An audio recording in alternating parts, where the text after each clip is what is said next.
हर दूषण मौसम बलवंता, तिनहि को मारे बिन भगवंता। जय श्री राम। राष्ट्रम वंदे मातरम। हर हर महादेव। मित्रों, आज मैं बात करने वाला हूं श्री राम जैसा इस धरती पर न कोई हुआ है और न कोई होगा। श्री राम का नाम अगर एक बार लेंगे राम, तो वो किसी का नाम हो सकता है। अगर 2 बार लेंगे राम राम, तो वो एक अभिवादन हो सकता है। अगर 3 बार लेंगे राम राम राम, तो ये पश्चाताप हो सकता है। और अगर बार बार लेंगे राम राम राम राम राम राम राम राम राम राम राम राम राम, तो ये एक तपस्या हो सकता है, जप हो सकता है। तो राम जैसा नाम इस धरती पर दूजा कोई नहीं है। आज मैं आप सबको बताने वाला हूं कि कोई भी व्यक्ति हो, कोई भी पुत्र हो, कोई भी पिता हो, वो चाहता है कि मेरा पुत्र प्रभु श्री राम जैसा हो। कोई माँ है, वो भी यही चाहती है कि मेरा भी पुत्र प्रभु श्री राम जैसा हो।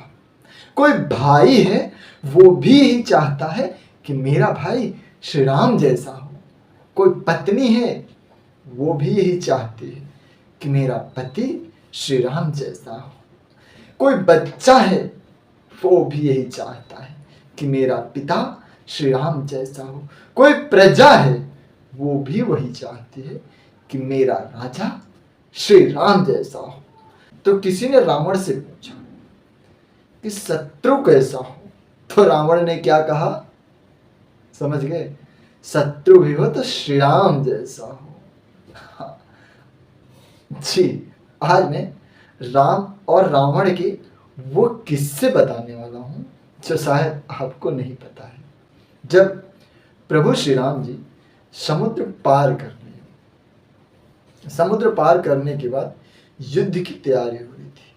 और हमारा कल्चर है, कोई भी बड़ा कार्य जब करते हैं तो उसके पहले ईश्वर को याद करते हैं, पूजा करते हैं, यज्ञ करते हैं, अनुष्ठान करते हैं, या कोई भी धर्म कार्य करते हैं।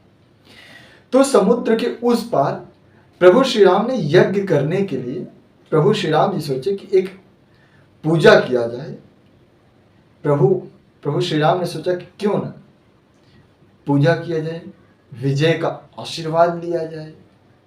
तो प्रभु श्री राम ने शिवलिंग का स्थापना की बालू से। प्रभु श्री राम शिव जी को प्रभु श्री राम शिव जी की पूजा करते थे और शिव जी निरंतर प्रभु श्री राम जी की पूजा करते थे। तो ऐसे में प्रभु श्री राम ने शिव जी की पूजा करना चाहा। तो उन्होंने अपने पास जामवंत जी को बुलाया, क्योंकि उस वानर दल में सबसे ज़्यादा बुद्धिमान और वृद्ध और पराक्रमी भी जामवंत जी थे। वृद्ध जामवंत जी थे। तो उन्होंने जामवंत जी को बुलाया, बोला कि मैं यहाँ पर पूजा करना चाहता हूँ, इसके लिए एक पंडित की आवश्यकता है। मुझको ऐसा पंडित मिले जो मेरा पूजा संपन्न करवा सके, ऐसा कोई पंडित है? तो जामवंत जी विभीषण जी से कही और दोनों मिलकर के सोचने लगे। तो उन लोगों ने बहुत सोचा, कोई पंडित उस जगह पर वैसा नहीं, पर जामवंत जी बहुत ज्ञानी थे। उनको पता था कि रावण जो थे ऋषि पुलिस्त के पुत्र थे।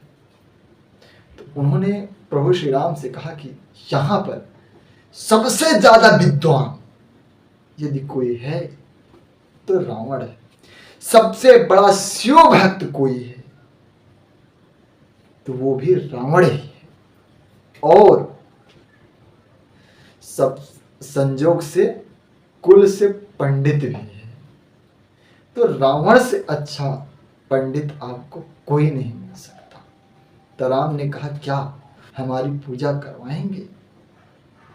तो जामुन जी ने कहा, प्रयत्न तो करना चाहिए, पूछना तो चाहिए भैया, बिना पूछे कैसे बोल सकते हैं। जामुन जी फिर अकेले में रावण से मुलाकात करते हैं, उनके दरबार में जाते हैं और रावण से विनती करते हैं। बोलते हैं महाराज, हमारे स्वामी एक पूजा करवाना चाहते हैं। रावण तो बहुत ज्ञानी था और उसके गुप्तचर हर जगह फैले रहते। रावण को तो पता था क्यों आए हैं, परंतु उन्होंने फिर भी पूछा, क्या आपके स्वामी अयोध्या से निष्कासित वो दो राजकुमार हैं? जामवंत जी ने कहा, जी महाराज। तब रावण ने कहा, किस प्रलोभन से, कौन सी मनोकामना की पूर्ति के लिए वो पूजा करवाना चाहते हैं? जामवंत जी ने कहा कि वो विजय की प्राप्ति के लिए पूजा करवाना चाहते हैं। तो रावण ने कहा, क्या वो विजय लंका के विरुद्ध चाहते हैं? तो जामवंत जी ने कहा, जी महाराज। तो जामवंत जी ने कहा, जी महाराज। तो रावण ने कहा, मैं इसलिए नहीं पूछ रहा हूं, मैं पूछने का मेरा कोई अलग वो नहीं, बस हमारे अंदर एक जिज्ञासा थी जिसके लिए मैं पूछ रहा हूं। आप अगर हमारे द्वार पर आए हैं तो मैं ब्राह्मण हूं, मेरा कर्तव्य है पूजा करवाना और मैं करवाऊंगा। तो जामवंत जी ने बोला, क्या क्या सामग्री लगेगी महाराज, बता देंगे तो ले आ दूंगा। तो प्रभु श्री राम ने कहा कि हमारा जो चेला है, हमारा जो जजमान है, वो इस समय समुद्र के एक बड़े से निर्जन स्थान में है। इस पार उसका शत्रु है तो उस पार उसका अथाह सागर है। तो हमारे यजमान के पास सामग्री नहीं होगा और पंडित का कर्तव्य है, यदि यजमान के पास सामग्री ना है तो खुद ही लेकर आए, तो मैं खुद ही सामग्री लेकर आऊंगा। जामवंत जी गए, राम जी को बोले ऐसा ऐसा है, डेट वेट राम जी बता दिए थे। उस दिन पूजा की तैयारी हुई थी। उसके एक दिन पहले जब जामवंत जी गए, रात को रावण ने मेघनाथ को बुलाया। मेघनाथ को बोला कि जाओ अशोक वाटिका में सीता जी से कहो कि मैं आपको कुछ समय मात्र पूजा तक के लिए प्रभु श्री राम के पास लेकर जा रहा हूं, आप हमें वचन दीजिए, आप उसके बाद खुद ही अशोक वाटिका में आ जाए। इस शर्त पर रावण ने जानकी जी को लिया और युद्ध स्थल में जहां प्रभु श्री राम जी पूजा करने बैठे थे वहां पर जा पहुंचा, परंतु रथ थोड़ा दूर रखा। अब पूजा पूरी तैयारी हो गई। श्री राम जी ने कहा कि क्या क्या सामग्री चाहिए बता दीजिए।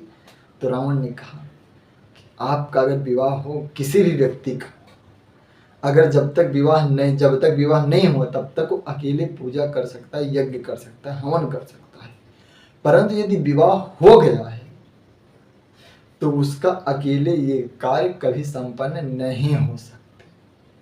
तो प्रभु श्री राम ने हाथ जोड़कर कहा, गुरुदेव महाराज, आपको तो पता ही है हमारी धर्म पत्नी का हरण हो चुका है और वो लंकाधिपति रावण के अधीन है।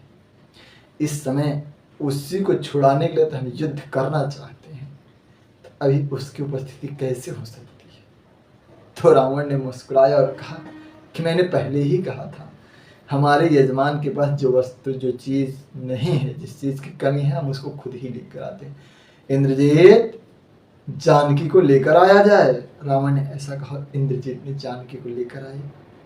प्रभु श्री राम का पूजा रावण खुद ही करवाया और प्रभु श्री राम जी ने बाद में रावण के पैर छुए और बोले, मुझको विजय का आशीर्वाद दे। तो रावण ने उनको आशीर्वाद दिया, विजयी। हाँ, रावण इतना महान था। और आपको बताता हूँ, प्रभु श्री राम जी भी कम नहीं थे, वो करुणामय थे, करुणा के सागर थे। प्रभु श्री राम ने कहा, रावण आपने, प्रभु श्री राम ने कहा, महाराज गुरुदक्षिणा में आप क्या लेंगे? जो बोलिए, हम वो आप पर न्यौछावर कर सकते हैं, और ये रघुवंशी का वचन है, कभी खाली नहीं जाता।